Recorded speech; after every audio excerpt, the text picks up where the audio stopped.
केंद्रीय मंत्री ज्योतिरादित्य सिंधिया ग्वालियर आए और बोले, स्वर्गीय अटल बिहारी वाजपेयी जी को मैं नमन करता हूँ। केंद्रीय मंत्री ज्योतिरादित्य सिंधिया ग्वालियर आए और कार्यकर्ताओं ने उनका स्वागत किया। वहीं मीडिया से चर्चा में उन्होंने कहा कि कुशल राजनीतिक के अलावा एक राष्ट्रव्यापी विचारधारा उनके कड़ में देश के प्रति एक समर्पित भाव, केवल समर्पित भाव ही नहीं, सच्चे दिल के इंसान अटल बिहारी वाजपेयी थे। उनको मैं नमन करता हूँ। उनके दिखाए हुए पथ पर, मेरी आजी अम्मा के दिखाए पथ पर चलने का संकल्प मैंने लिया। उन्होंने कहा कि ग्वालियर को पीएमई बसों की अप्रैल में सौगात मिलेगी। आईएचबीटी अगले 25-30 साल के विकास को देखते हुए तैयार किया गया। शहर से आईएचबीटी तक पहुंचाने के लिए लोगों को किराया देना है। लोगों को भी वहां तक पहुंचाने के लिए आवागमन की व्यवस्था कर रहे हैं। ई-बस मिलने के बाद ग्वालियर की पब्लिक ट्रांसपोर्टेशन सुधरेगी। ग्वालियर में तक से चर्चा के दौरान केंद्रीय मंत्री ज्योतिरादित्य सिंधिया ने कहा, ग्वालियर के लिए, हमारे समूचे मध्य प्रदेश के लिए और पूरे देश के लिए एक बहुत ही महत्वपूर्ण दिवस कल का दिवस है। ग्वालियर के सपूत, ग्वालियर के माटी के ही सूरज, भारत रत्न स्वर्गीय अटल बिहारी वाजपेयी जी की शताब्दी वर्ष की जयंती है। आज शाम को भारत के गृह मंत्री अमित शाह जी ग्वालियर आ रहे हैं। कल अभ्युदय मध्य प्रदेश का कार्यक्रम उनके स्मृति में आयोजित किया जा रहा है और उनके जो सिद्धांत थे, राष्ट्रीय भावना की, अंत्योदय की, विकास की, प्रगति की, उसी के आधार पर प्रधानमंत्री जी के नेतृत्व में, मोहन यादव जी के नेतृत्व में आज मध्य प्रदेश प्रगति के पथ पर अग्रसर है। गृह मंत्री जी का स्वागत करने के लिए समूचे प्रदेश की जनता आतुर है और कल का कार्यक्रम भव्य होगा।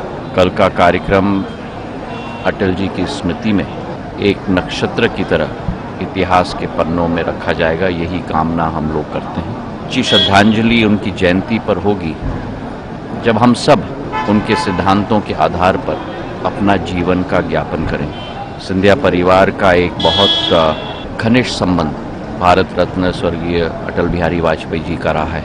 उनके साथ राजनीतिक संबंध तो था ही, पर पारिवारिक संबंध था। एक पीढ़ी का नहीं, 2 पीढ़ी का नहीं, लेकिन 3 पीढ़ियों का। उसका उल्लेख भी मैं करूंगा, पर एक व्यक्तिगत संबंध हृदय में सदैव उनके प्रति मेरे दिल में भी सदैव रहा था, आज भी है और जिंदगी की आखिरी सांस रहेगा।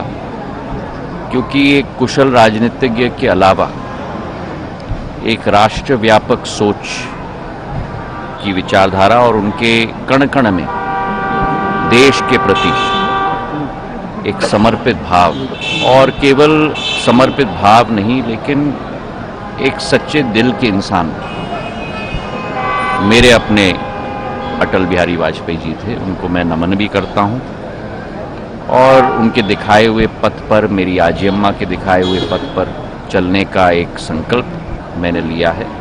उसे निर्वाह करने की भी पूरी कोशिश करूंगा। बात चल रही है। ये अगर प्रधानमंत्री नरेंद्र मोदी जी का बर्दाश्त और आशीर्वाद ना होता तो ये संभव नहीं हो पाता। सर, आपने और सड़कों का भी इंतजाम, अरे भाई, सड़कों का भी इंतजाम हो रहा है। आपने देख लिया है कि पहली बार किसी जनसेवक ने पारदर्शिता के साथ आपके साथ काम किया है। लाल, पीला और हरा सारे आंकड़े आपके सामने रखे हैं और उसमें वृद्धि भी आई है, जो मैंने आपके समक्ष भी रखी थी पिछले समीक्षा बैठक में, और ये समीक्षा बैठक चलती रहेगी आपके साझेदारी के आधार पे भी, और वही एक जवाबदेही आपके समक्ष और आपके द्वारा जनता के समक्ष भी रखी जाएगी, जहां मोहन यादव जी, मैं, सभी लोग एक साथ मिलकर ग्वालियर को एक नया रूप देने के लिए संकल्पित हैं।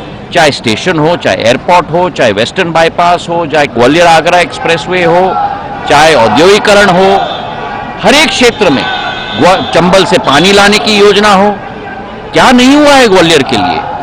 पर फिर भी और भी हमें करना है और उसके लिए हम पूर्ण रूप से तैयार हैं। हम पीछे नहीं हटते। आईएसबीटी के पीछे जो प्रगति विकास हो रहा है उसके पीछे कारण है।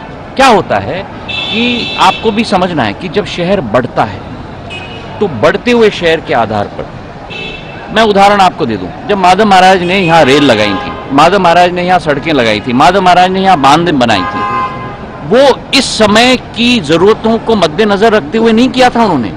अगले 100 साल, अगले 150 साल, पशु मेला 1905 में लगा था, कल गृह मंत्री जी उसका उद्घाटन कर रहे हैं, आज भव्य रूप मिला है। तो वैसे ही आईएसबीटी भी हमने जो बनाया है वो केवल आज के ग्वालियर के नहीं, अगले 25, 30, 50 साल के ग्वालियर के लिए बनाया। अब उसमें क्या संकट है?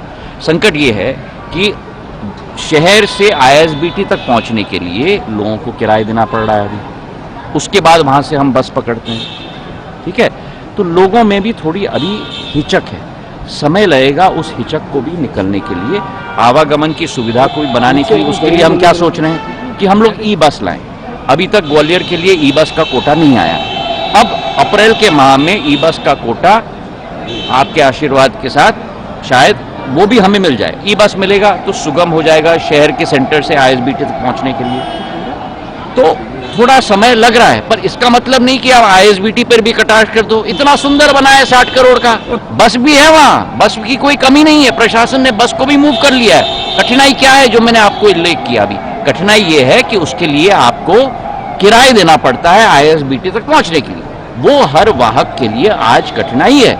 उसका समाधान होगा जब ई बस हम लोग लेके आएंगे शहर से आईएसबीटी तक लोगों को ले जाने के लिए, तो होगा।